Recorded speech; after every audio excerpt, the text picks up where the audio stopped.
Aleluia, aleluia, em honra e louvor nós iremos cantar ao Senhor.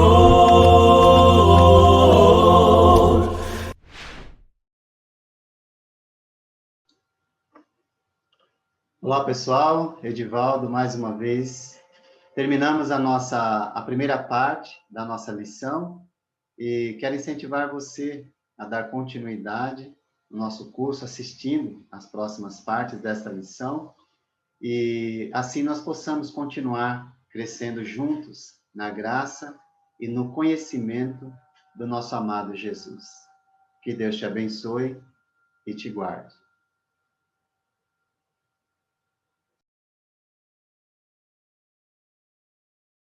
Agora, por que é dado o dom do Espírito Santo?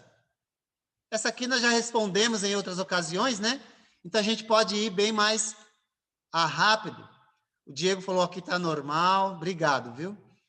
Isso me ajuda, né? Para eu realmente ver o que está acontecendo, tá bom? Mas vamos aqui rapidamente tratar por que é dado o Espírito Santo. E guarde, sabe? Guarde isso, porque pode ajudar você a entender até a sua decisão. Até a sua decisão. Eu não estou aqui duvidando da sua sinceridade, mas às vezes você pode ter feito algo que não foi de acordo com a Escritura. Nós já vimos isso na questão do plano de salvação, né? Então precisa avaliar. E eu espero que você faça isso mesmo. É para isso que serve o estudo, né? O Espírito Santo é um selo, conforme nós lemos, né?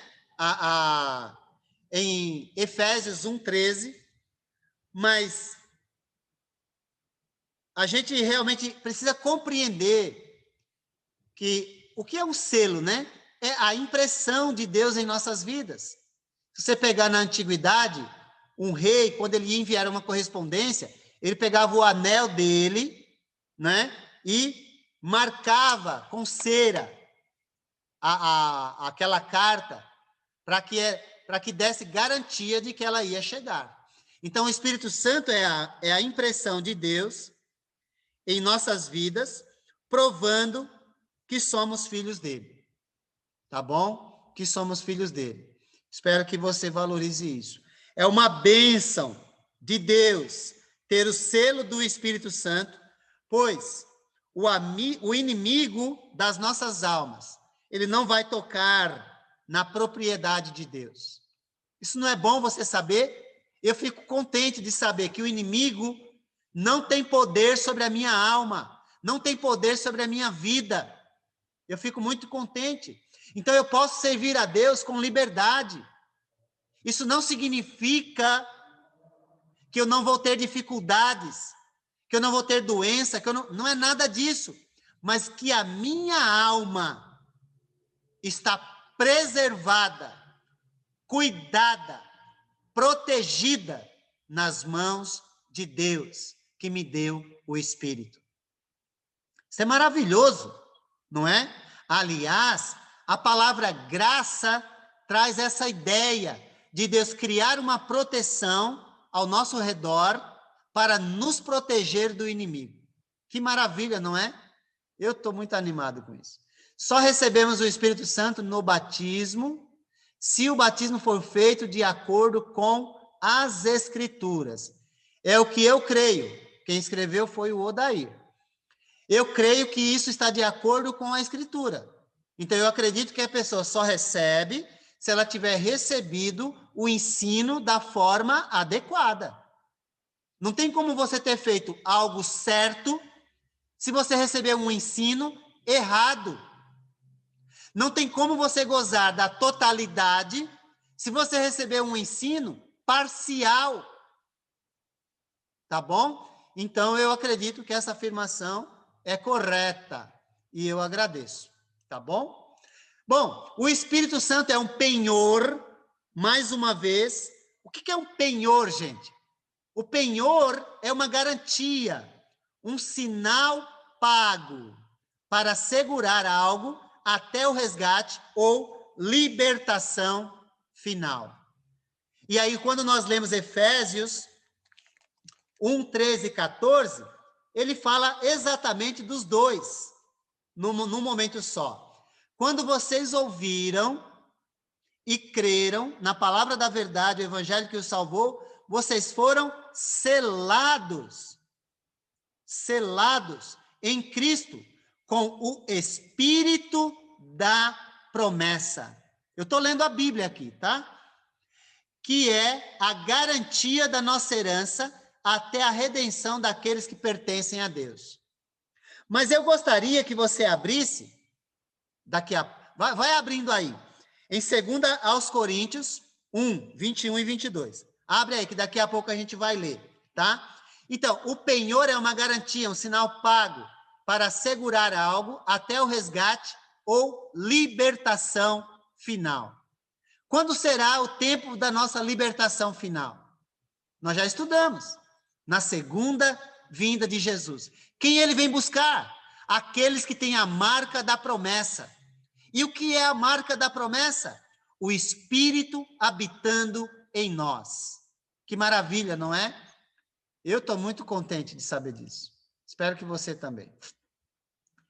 Tem aqui, deixa eu ver, se estivermos cegos e aceitamos ser guiados por outros cegos, cairemos no buraco. É isso mesmo. Foi Jesus quem disse isso. Quem foi batizado de bebê, então deve ser batizado novamente? O Galaxy A51, quem é? Quem é o Galaxy, para eu responder? Enfim, mas eu vou responder mesmo assim, tá? Eu não lembro agora o nome. Kate, desculpa, Kate. Tá bom, obrigado. Kate, então, na verdade, nós já estudamos isso nas lições 7 e 8. Então, eu vou fazer um resumo, tá? A criança, bom, vamos primeiro dizer o que Jesus disse, né? Vão pelo mundo, preguem o evangelho a todas as pessoas. Quem crer e for batizado será salvo. É Marcos 16, 15 e 16, anota aí. Então, quem crer já está trazendo a ideia de que a pessoa precisa ter consciência do que está fazendo. Então, a criança está fora desse grupo. Agora, qual é a condição dela perante Deus? Mateus capítulo 18, de 1 a 4, e Mateus 19, 14, Jesus vai dizer que das crianças é o reino de Deus. Portanto, a conclusão lógica é, elas não precisam de serem batizadas. Esse é um ponto, então não precisavam, mas elas foram.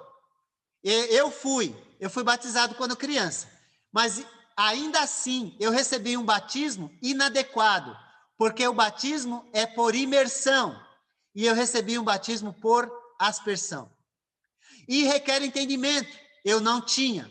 Então, baseado na Escritura, eu não vou ser batizado novamente, Kate. Pelo contrário, porque aquele batismo, na verdade, ele não tinha função nenhuma.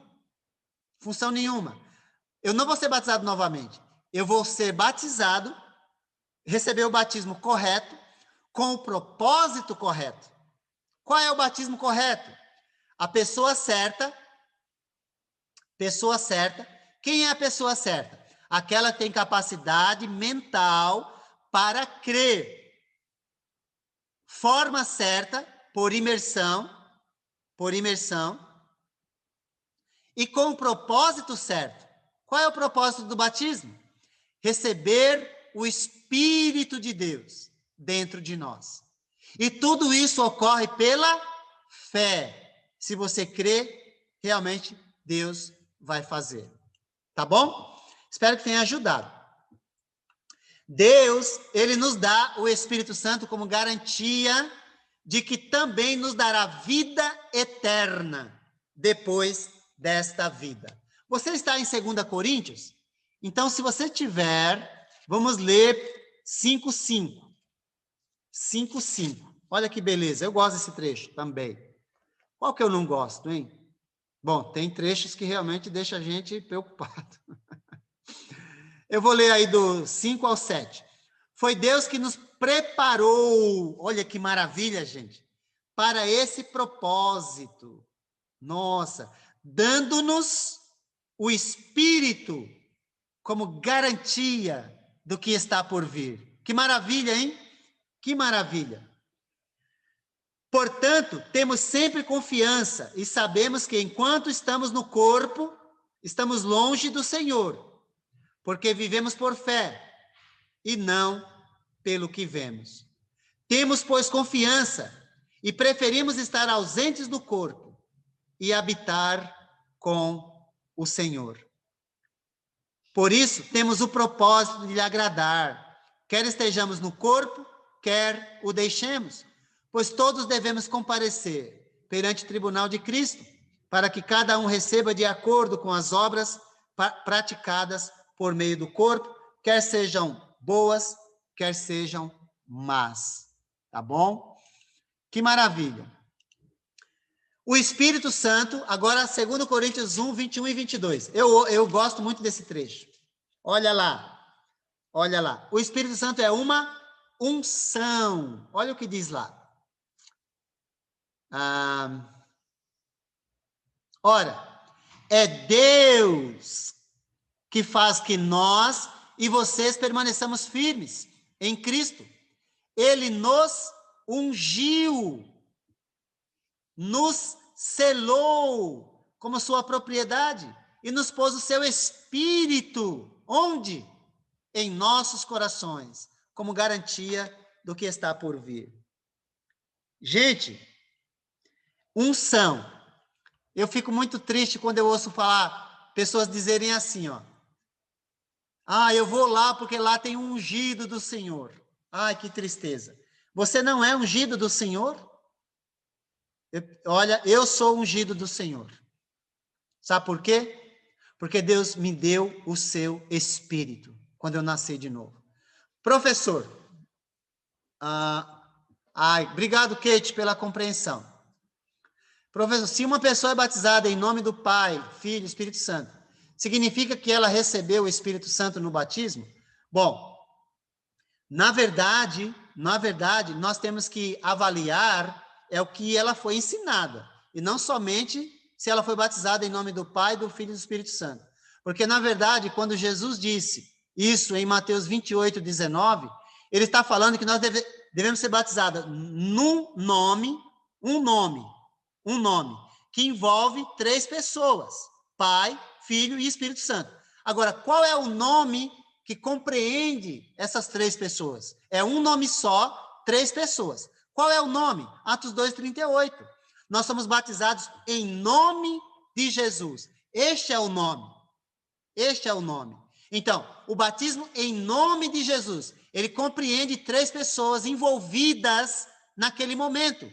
O Pai que planejou tudo, o Filho que foi enviado e o Espírito que vem morar em nós. Está envolvido naquele momento. Por isso que eu digo, não é simplesmente o fato de falar, mas sim se houve um ensino adequado. Se houve, e ela foi batizada em nome do Pai, do Filho e do Espírito Santo, pode ser que tenha recebido. Mas eu não consigo dizer que todo mundo que foi batizado em nome do Pai, do Filho e do Espírito Santo recebeu. Porque pode ser que ela não tenha sido ensinada que ela receberia naquele momento. Então, aí vai ter que conversar com a pessoa, tá bom? Então, o Espírito Santo é uma unção. Este vocabulário de ser ungido, ele vem do Velho Testamento. No Velho Testamento, somente 3 pessoas foram ungidos: reis, profetas e sacerdotes. Tá bom? O ato de ungir essas pessoas as separou para uma obra especial de Deus. Por exemplo, o profeta Samuel, ele foi à casa de Jessé e ungiu Davi com óleo. Para quê? Para ser o próximo rei de Israel. No Novo Testamento, os mesmos tipos de pessoas são ungidos. Mas ao invés de óleo, o elemento usado é o Espírito Santo. Nós não temos essa unção com óleo mais agora. Porque nós somos ungidos com o Espírito, quando Deus nos concede no ato do batismo. E aí eu pergunto para você, agora, na nova aliança, quem foi ungido para ser rei? Quem foi? Alguém sabe? Quem foi ungido para ser rei? Vamos ver se você sabe. Eu vou dar um tempinho, mesmo que meu tempo não é muito favorável a mim, mas eu vou dar um tempinho para você. Ah, já escreveram aqui. Isso! Jesus, ele foi ungido para ser rei. Nós não temos diversos reis na nova aliança. Nós temos um único rei que foi ungido, legítimo, e esse se chama Jesus. Agora, quem foi ungido com o Espírito para profetizar, pregar, ou como os profetas do Novo Testamento? Quem foi ungido para levar a pregação adiante depois de Jesus? Quem foi? Você quer colocar aí? Ah, eu vou colocar já para você aqui, ó. Ah, escreveu. Vamos ver. Opa! Aí o Renato colocou os salvos. O Danilo colocou todos nós. Sim, sim. Mas, de forma bem específica, os ungidos para profetizar foram os apóstolos, inicialmente. Nós ganhamos a responsabilidade de pregar? Sim. Mas quem recebeu essa responsabilidade de trazer a profecia para nós foram os apóstolos. Ou seja, apóstolos e profetas do Novo Testamento. A igreja está fundada neles, lembra disso? A gente falou isso. Agora sim, olha, quem foi ungido com o Espírito para ser sacerdote? Quem foi?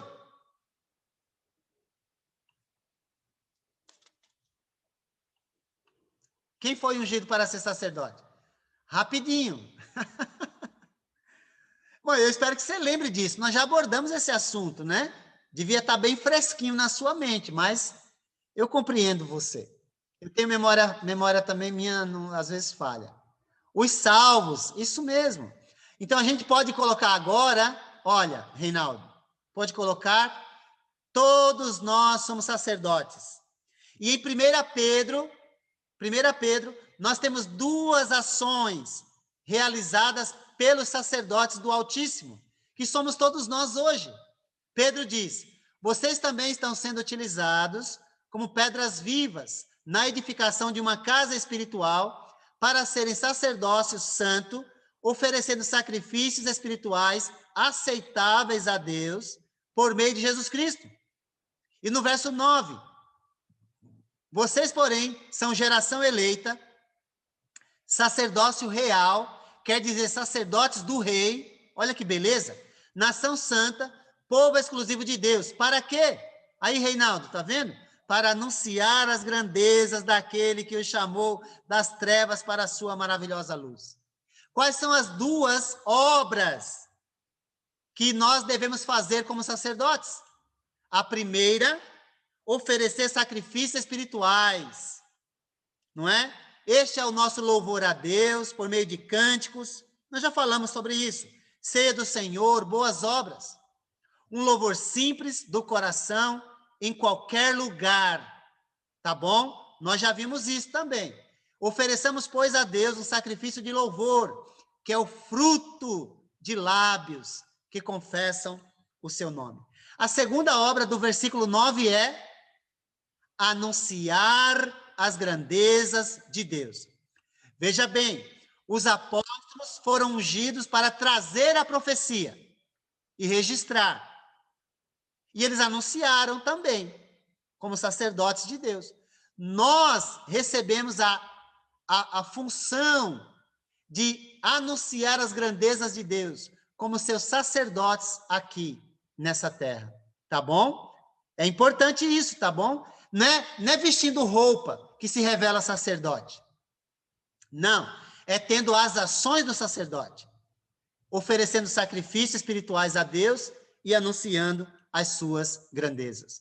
Ide, portanto, fazei discípulos. Nós precisamos semear a semente santa da palavra de Deus.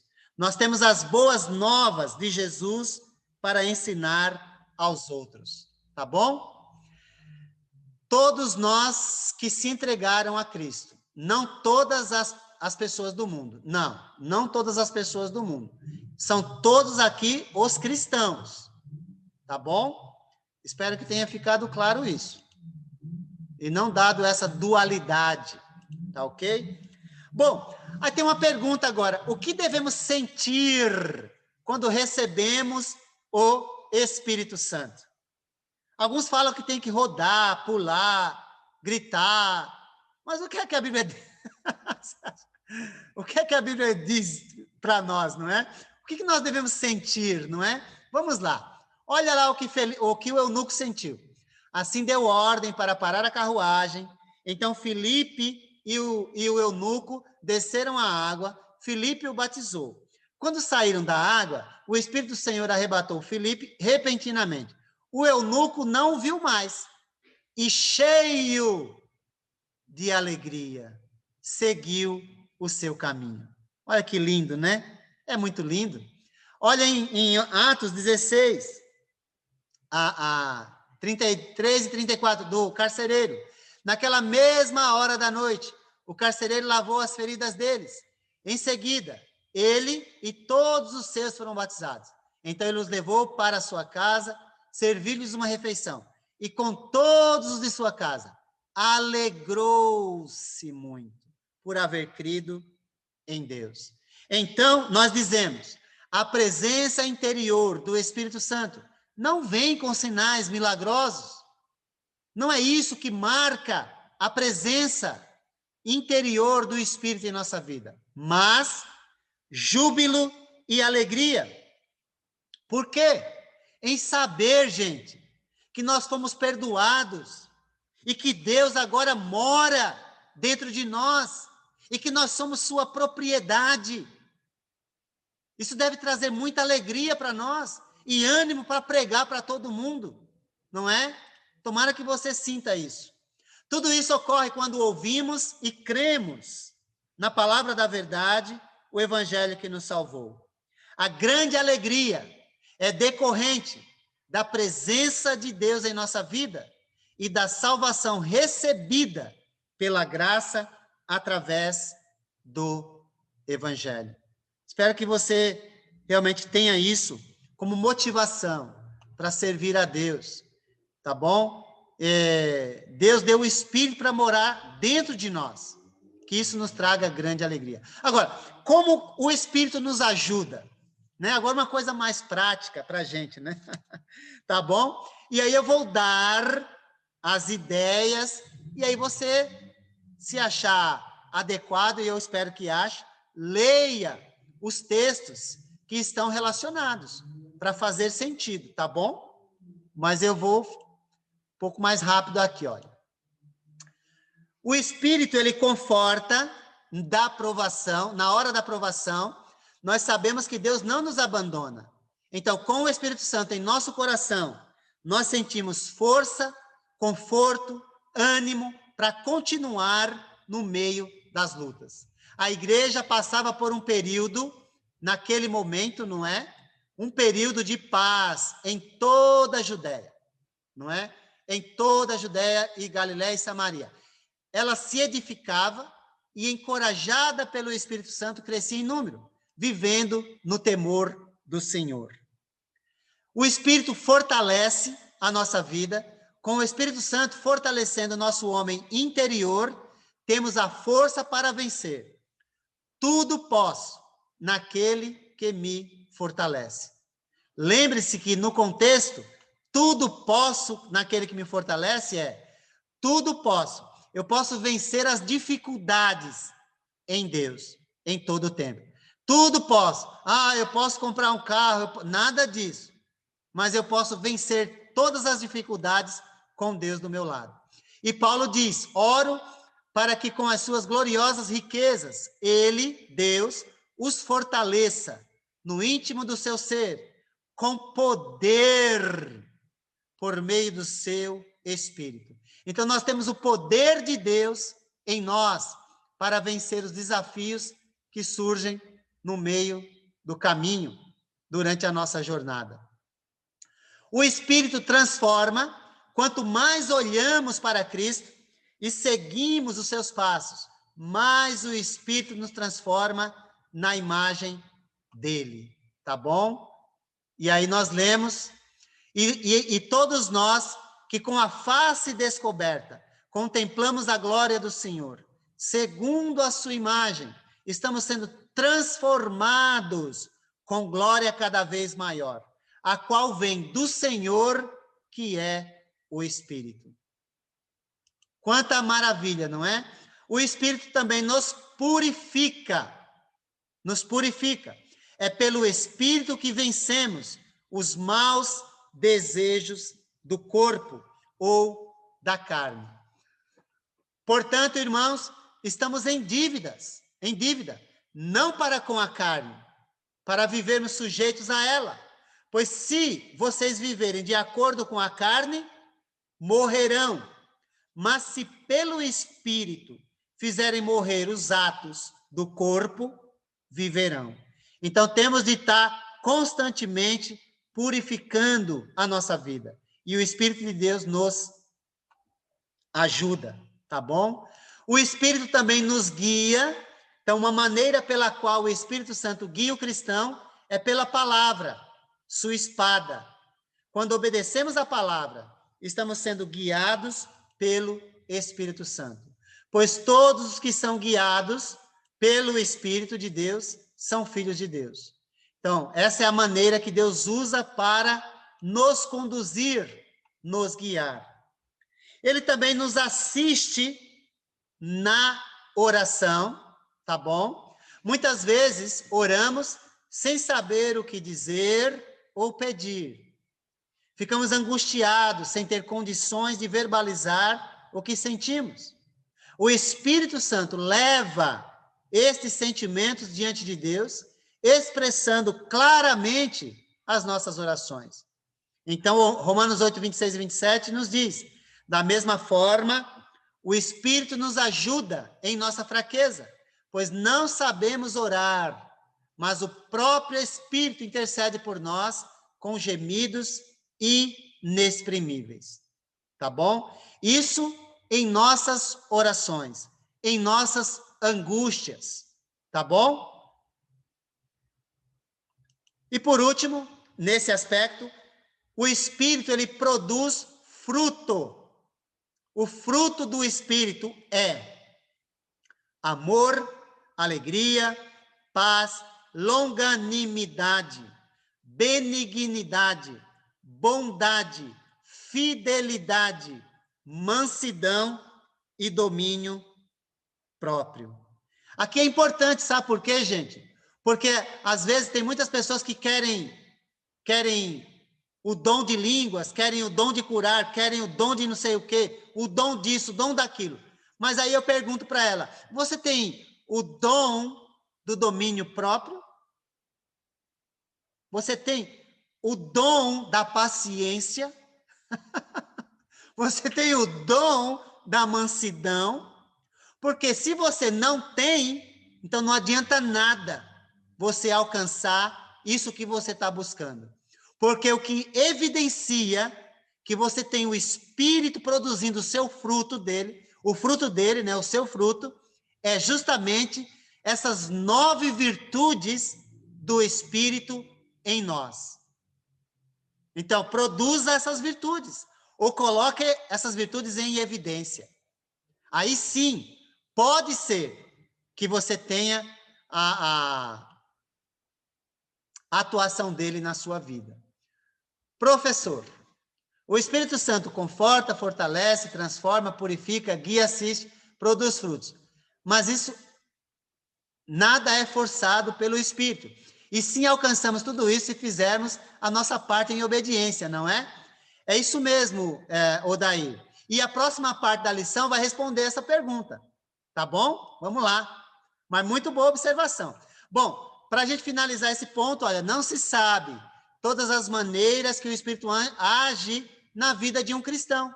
Mas pela fé aceitamos que ele habita em nós e que ele está lutando ao nosso lado contra o diabo, nosso inimigo, que anda em derredor procurando alguém para devorar.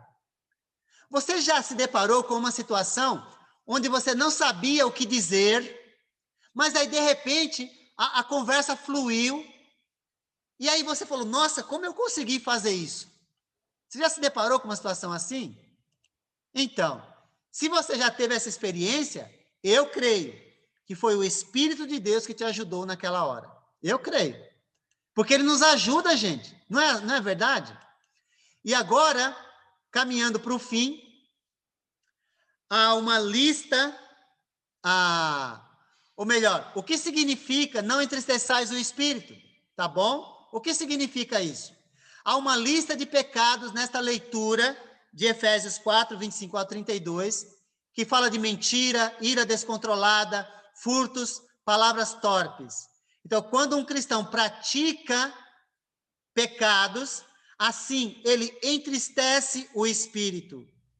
Ou seja, uma vida de pecado impede o Espírito de trabalhar na sua vida. Portanto, responde àquela pergunta que o Odair fez e a afirmação também, que é uma afirmação, de que nós não somos forçados, nós temos liberdade para escolher o que quisermos, quando vamos viver, como vamos viver. Porém, as nossas escolhas vão evidenciar que o Espírito domina a nossa vida. Não. E nós podemos ainda anular a sua ação com as nossas atitudes. Tá bom? Professor, a blasfêmia é o pecado? Essa aqui agora, contra o Espírito Santo? Olha, foi a Kate. Kate, me lembra dessa pergunta na semana que vem, que eu vou respondê-la com a palavra aberta, porque já deu nosso horário lá. Com muita tristeza eu falo isso. Tá bom? Mas eu vou responder, não vai ficar sem resposta não essa. Eu vou responder, porém... Giovana. Foi a Giovana que perguntou? Foi a Giovana, tá bom. Desculpa. Tá bom? Giovana, você consegue esperar até semana que vem? Se você conseguir, ou então fica aí depois da aula, porque já foi, né? Mas eu preciso só terminar o finalzinho agora. Sabendo que o Espírito Santo habita nele, como o cristão deve viver? Bom, primeiro, nós devemos reconhecer que o nosso corpo pertence a Deus. Ele decide como o nosso corpo deve ser usado. Devemos ficar longe do pecado. Quando o pecado se aproxima, devemos correr noutra direção. Tá bom? Uma moça uma vez chegou para mim e perguntou se ela podia fazer uma marca no corpo dela. Uma marca, um desenho, né? Aí eu falei para ela, olha, você é cristã? Sim. Então, o seu corpo é seu? Pertence a você? Se você acha que pertence, então leia 1 Coríntios capítulo 6, 18 a 20, e também 3, 16, 17, porque lá diz que seu corpo pertence a Deus. Se seu corpo pertence a Deus, você não tem o direito de fazer com ele o que você quer. Então pense bem naquilo que você tenciona fazer, pois o seu corpo não lhe pertence. Tá bom? Então pense bem antes de fazer, porque aí você vai dar conta. Use o seu corpo para glorificar a Deus. Fuja da impureza e glorifique a Deus com o seu corpo. Tá bom? Aplicação e conclusão para finalizar.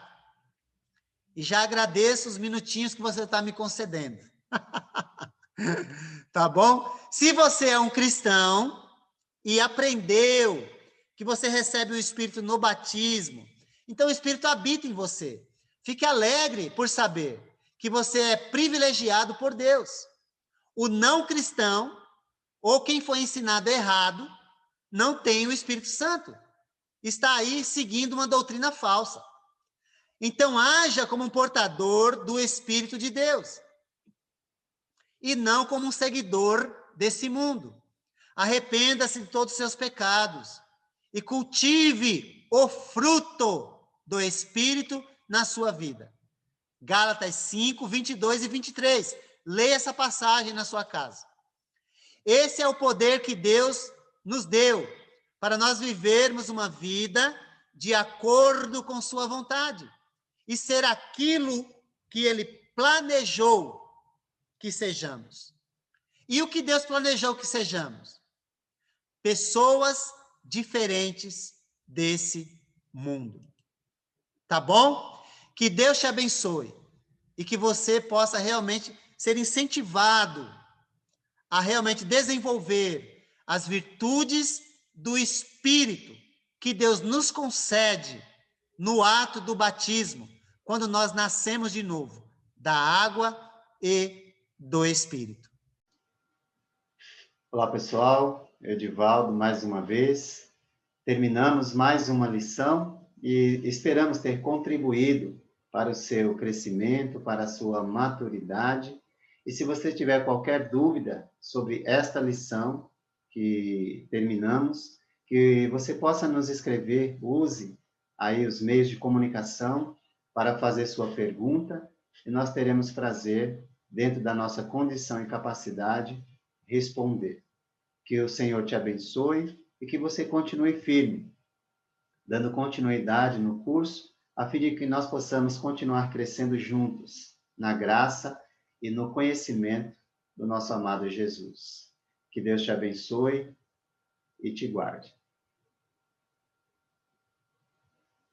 Aleluia, aleluia, em honra e louvor nós iremos cantar ao Senhor.